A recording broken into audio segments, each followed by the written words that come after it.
हमनी के संस्कृति, हमनी के संस्कार सदा रहे हमनी के साथ।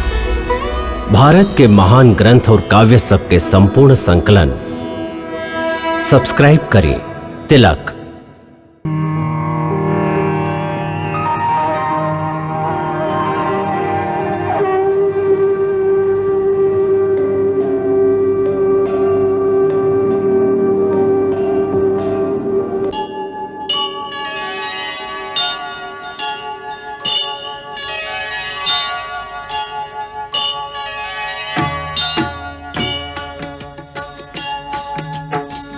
सीताराम चरित अति पावन, मधुर सरस अरु अति मन भावन।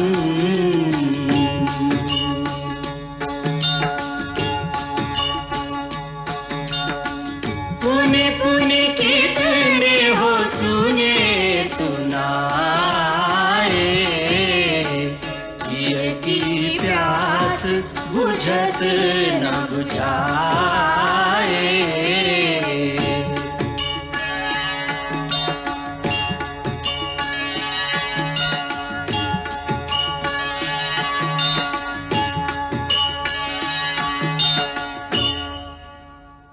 अति कीनी अति कायने, उड़ पहुँचो आसमान।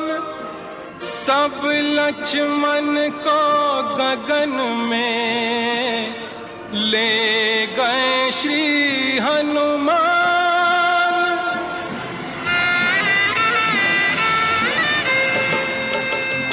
लक्ष्मण के तीर पे तीर चले, नहीं होत प्रभाव प्रहारन को, नहीं होत प्रभाव प्रहारन को।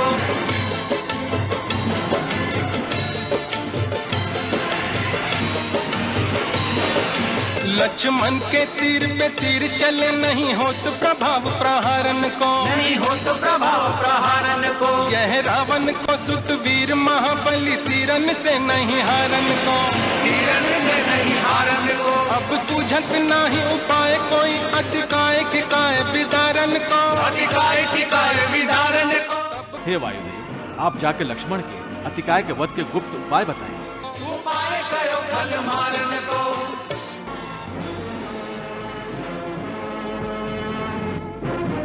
लक्ष्मण बेटा, हनुमान बेटा, प्रणाम पिताजी। दीर्घजीवी होखा।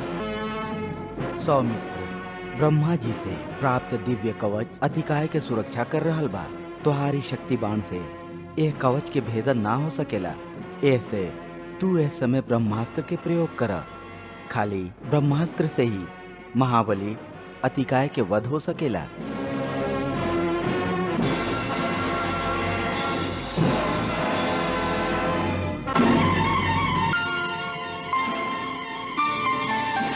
ब्रह्मास्त्र किया संधान,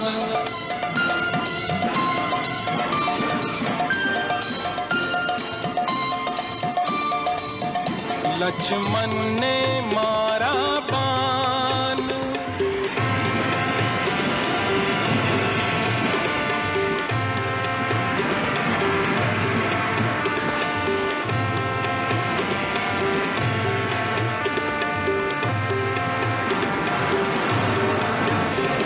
सहित धरा पर आए गिरा,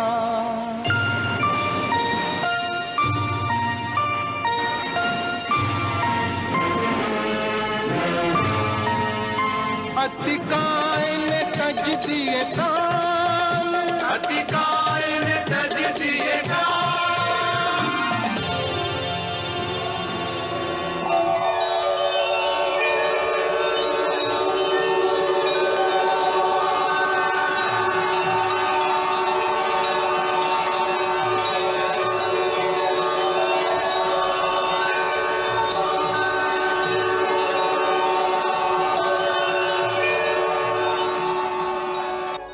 दीर्घजीवी होखा, यशस्वी होखा।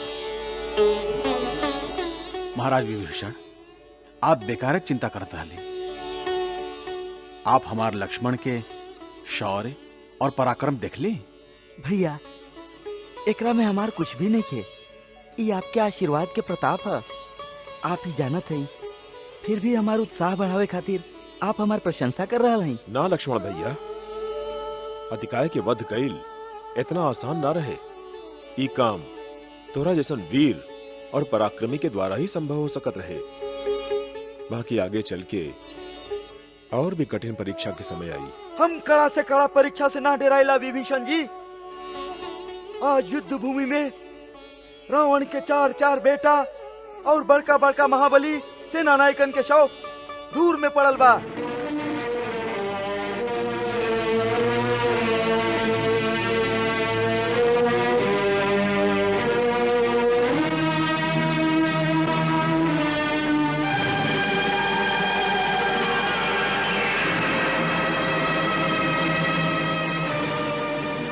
ये दृश्य तो दारुण बा ही, बाकी हम ओ दृश्य के कल्पना कर रहे हैं भगवान, जब सगरी लंका एगो महान श्मशान के लेखा मृत शरीर से भरल हुई और उनका पर रोए वाला भी केहू ना हुई।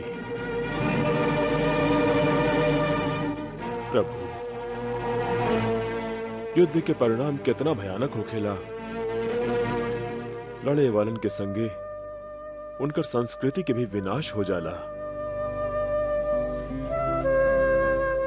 हाँ महाराज विभीषण, ये एगो बहुत बड़ा विडंबना बा कि सदैव धर्म के शक्ति के अधर्म के शक्ति के विरुद्ध शांति के स्थापना खातिर युद्ध करे के पड़ेला।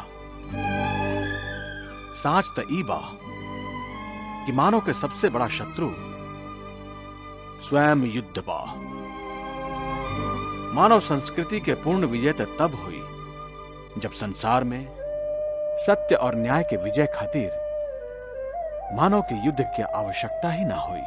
यह खेल प्राणोत्सर्ग का घनघोर तांडव मृत्यु का, इसे रोको कोई रोको कि इसमें कितनी आंखों के तारे गए, कितने प्राणों के प्यारे गए। व्यक्तिगत शत्रुता के लिए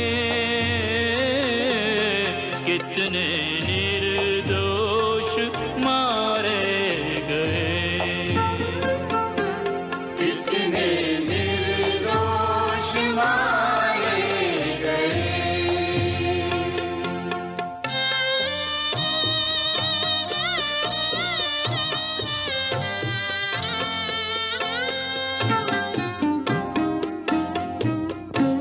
सर कहीं धड़ कहीं जा गिरे, मिट गई जिनकी पहचान तक, कैसे अब इनकी अंत्येष्टि हो, कौन ले जाए शमशान तक, कौन ले जाए शमशान तक। रोको रोको यह खेल प्राणोत्सर्ग का घनघोर तांडव मृत्यु का, इसे रोको कोई रोको कोई रोको। हम लुट गई ली, हमार जीवन भर के पूंजी लुट गए। बात तो सुना, ये छोड़ दी महारानी, का कर रही है? के छोड़ दी, हमके राजा से न्याय मांगे दी, हमके राजा से न्याय मांगे दी। महारानी मंदोदरी, लंकानाथ, स्वामी, हमार बेटा हमार अधिकार हमके लौटा दी। हमार ममता की गोदी सून मत करी। हम राजा के दरबार में न्याय मांगे आए लाई, अपन बेटा मांगे आए लाई। एक माई अपन उज्जवल ममता के पल्लू पसार के आपके दरबार में पुकार लगावे आए लाई। हमार जिए के एक ही सहारा हमारा दिक्का है। हमके लौटा दी हमारा के ज्योति, हमार ममता के मोती, हमारा दिक्का है।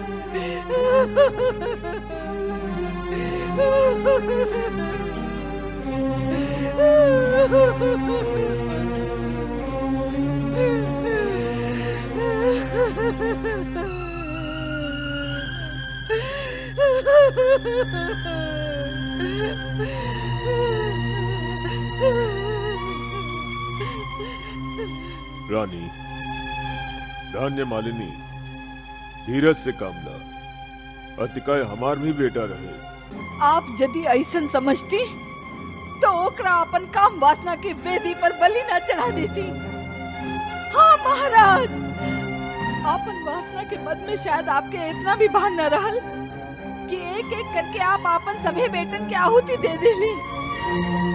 आप सभी रानियन के कोख सूनी कर देली, एक खातिर कि आपके सीता मिल जाए, आपके नाम इतिहास में सुनहरा अक्षर में लिखल जाए कि भइल रहे एगो त्रिलोक विजयी परम प्रतापी असुराधिपति रावण जे आपन पर नारी लोलुपता, आपन प्रेम के प्यास के आग में अक्षय कुमार जैसन नौनिहाल, प्रहस्त जैसन आज्ञाकारी पुत्र, देवांतक नरांतक जैसन लाल और हमार अतिकाय जैसन अतुलनीय बलशाली सपूत के आहुति चढ़ा देले। मालिनी, हम पूछत हैं कि जे सीता के लालसा में ये सब कुछ कर रहा है, अब यदि वो सीता आपके मिल भी जाए तो का हमार बेटन के मृत शरीर पर पैर रख के यदि वो राजमहल में प्रवेश करी तो के ओकर आदर करी,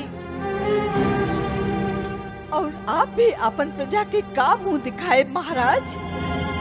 अपन भाई, अपन बेटा, अपन कुल के सगरे योद्धा के हत्यारा का है बाप। धन्य मालिनी। महारानी मंदोदरी, धन्य मालिनी के ले जा हिमा से। हाँ हाँ महारानी मंदोदरी, चली चली चली हिमा से। अभी लंका के राजमहल पूरा तरह से शमशान ना बहल बा, एगो दीपक अभी टिमटिमा रहल बा। लंकेश के महल के दिया में बाती जरावे वाला एगो कुल दीपक ता अभी बाकी बा महारानी मंदोदरी। उलट से कुल के पानी देवे वाला तोहार बेटा मेघनाथ ता अभी तक जीवित बा महारानी मंदोदरी। परम प्रतापी महाराज रावण, आपके ये महायज्ञ मेघनाथ के बलि चढ़ौले बिना कैसे पूरा होई? असंभव, असंभव। मेघनाथ के बलि दे सके ऐसन वीर संसार में जन्म ले नहीं खे मातेश्वरी।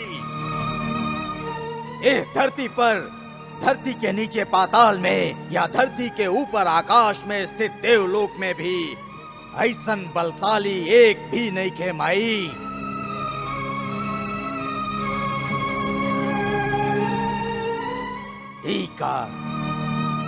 दिग्विजयी रावण के पत्नी, देवता लोक के हरा देवे वाला शूरवीर अतिकाय के माई के इस तरह आंसू बहावल शोभा नहीं के दे। माई के हृदय हो खेला, भले ही वो कौनो शूरवीर के माई होके, माई के हृदय जरूर रोए। तू पुरुष लोग इतना अत्याचार मत करा कि माई के रोवे के अधिकार भी छीन ल। जे माई राजमहल में रही ओकरा रोवे के अधिकार ना दिहल जा सकेला, काहे कि ओकरा रोवे से प्रजा के हजारों स्त्री रोवे लगी हैं। राजमहल से एगो चीख उठी तो प्रजा से 10,000 चीख उठी। दिग्विजयी राक्षस राज रावण के पत्नी, पिता के प्रताप के आन पर अपन प्राण अर्पण कर देवे वाला परम पराक्रमी अतिकाय के माई इस तरह से प्रलाप करी है तो हमार सैनिकन के स्त्री लोक के मनोदशा का हुई। लंका के महारानी, राजरानी, राजमाता, आपके आंख से टपकत आंसू पूरा राज्य में उथल पुथल मचा दी है। राजमहल के कंदन सगरे देश में हाहाकार मचा दी। ये बात याद रखी माई, राज परिवार के एगो बहुत बड़ा उत्तरदायित्व होखेला। लोग हम लोग के हंसत देखेलन त हंसेलन और हम लोग के रोवत देखेलन त रोवेलन। यही से राजा के आपन दुख आपन सीना में दबा के हमेशा हंसत रहे के पड़ेला। राजा कबो दुखी ना हो सकेला। ऐसे आप दोनों राजमहल में जाई और आपन आंसू पोंछ ली।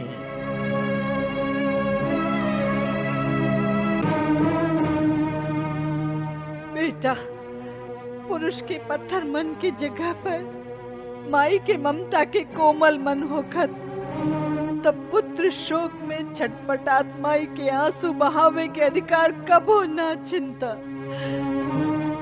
याद रखा, ये आंसू तो हर माई के आंख में भी हुई। जे दिन तोहार मौत के समाचार आई, ओ दिन देखब कि तोहार पत्नी सुलोचना भी रोवेली कि ना। यदि ऊ रोई तो वो हमके पसंद ना होगी। बाकी माई, इस समय रोवे धोवे के ना है। ऐसे महाराज के बड़ी अशांति पहुँचेला।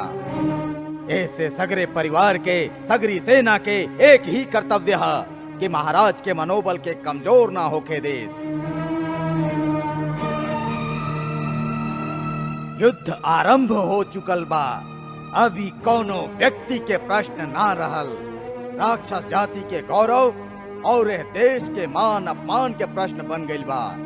युद्ध काहे भइल, दोष के कर रहल, ई सोचे के समय निकल गइल बा। अब खाली एक ही लक्ष्य बा, युद्ध में विजय।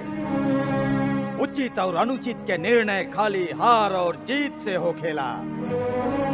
हमेशा विजयी ही सच्चा कहावेला।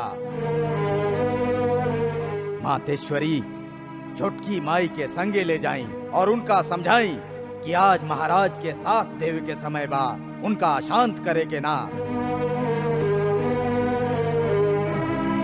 माई, मेघनाथ वचन देता, काका कुंभकर्ण, भैया अक्षय कुमार, भैया अतिकाय, प्रहस्त, देवांतक, नरांतक आपन एक एक भाई के बदले उनकर हजार हजार योद्धा के मार के हृदय में धधकत बदला के आग के ठंडा करब। आंसू पोंछ ली माई। इंद्रजीत के रघुवंशियन पर विजय प्राप्त करे खातिर आशीर्वाद दी।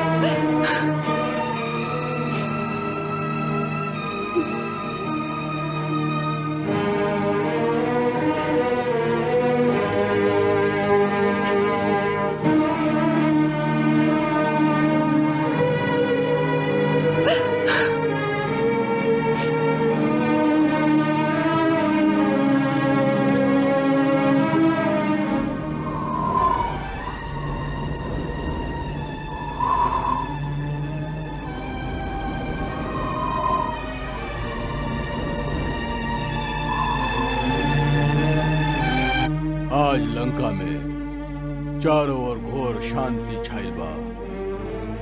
ऐसन मालूम पड़ता कि जैसे कोनो भी घर में चूल्हा तक ना जरल, कहीं से भी धुआं उठत ना दिखाई दे रहल बा। जमुना नगर के चार चार गो महाबली परम पराक्रमी राजपुत्र एक संगे अकाल मृत्यु के मुंह में समा गए अनोखे। हुआ और का हुई। युद्ध के विभीषिका के यह दुखद परिणाम होला। तका लंकेश हथियार डाल के युद्ध समाप्ति के घोषणा करे खातिर तैयार हो गइलन। लंकेश के गतिविधि के सूचना के साधन त विभीषण जी के गुप्तचर ही बाड़न। विभीषण जी ही बता सकेलन कि लंकेश के अगला कदम का बा। अनल के गुप्त रूप से अंदर अवश्य भेजले हैं। अतिकाय के माई पुत्र शोक में पागल जस हो रहल हैं। एकरा अलावा और कोनो समाचार नहीं थे।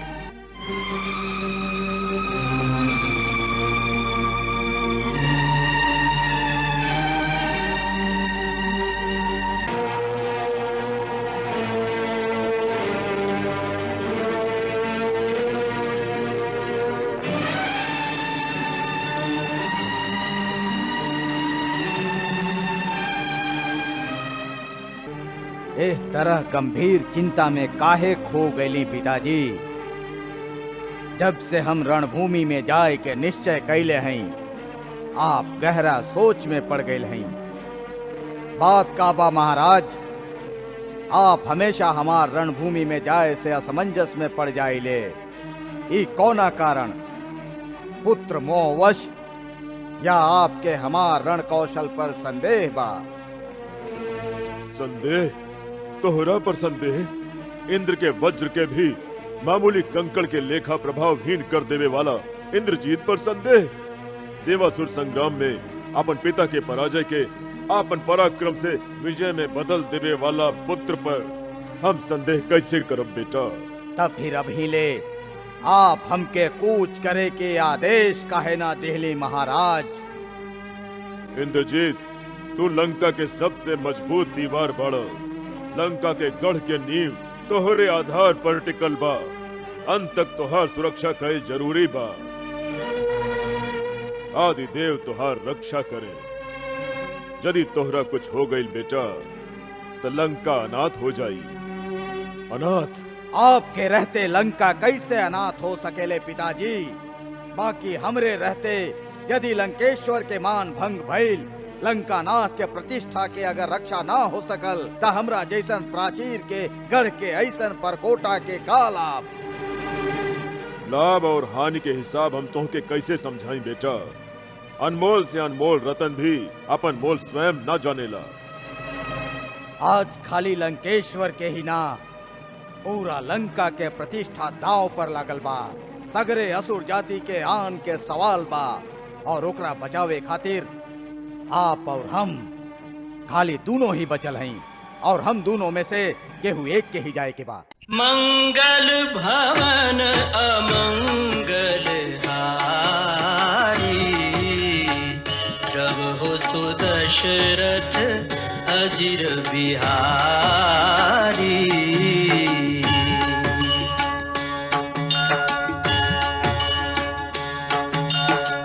सीताराम चरित अति पावन, मधुर सरस अरु अति मन भावन।